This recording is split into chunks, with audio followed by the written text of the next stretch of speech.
China and Japan have agreed to try to reduce tensions over a disputed chain of islands in the East China Sea.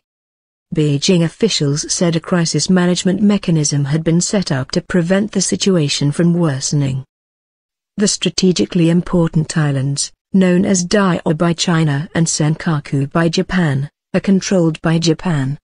Meanwhile, Japanese PM Shinzo Abe said the ground was being laid for a bilateral meeting between him and Chinese President Xi Jinping next week.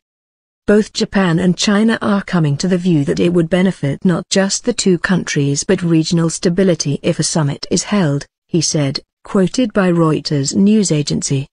The meeting is expected to take place on the sidelines of the Asia-Pacific Economic Cooperation, APEC, summit in Beijing on Monday and Tuesday.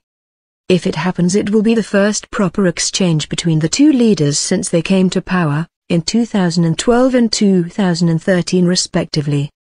The Chinese Foreign Ministry said in a statement that senior Chinese and Japanese officials had reached a four-point agreement, which included a recognition of their different positions over the islands.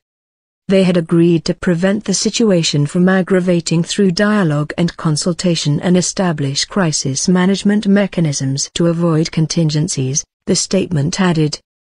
However, Reuters later quoted Mr. Abe as saying that Japan's position on the islands was unchanged. The dispute over the islands has become particularly acrimonious over the last 2 years. The BBC's Martin Patience in Beijing says it has inflamed nationalistic sentiment in both countries and damaged economic ties. The islands are close to important shipping lanes, offer rich fishing grounds and lie near potential oil and gas reserves. In 2012, Japan moved to purchase the islands from their private owners, sparking violent anti-Japanese protests in China. In November 2013, China announced the creation of a new air defense identification zone, which would require any aircraft in the zone, which covers the islands, to comply with the rules laid down by Beijing. Japan labeled the move a unilateral escalation and said it would ignore it. The two countries also differ over Japan's actions in China during World War II.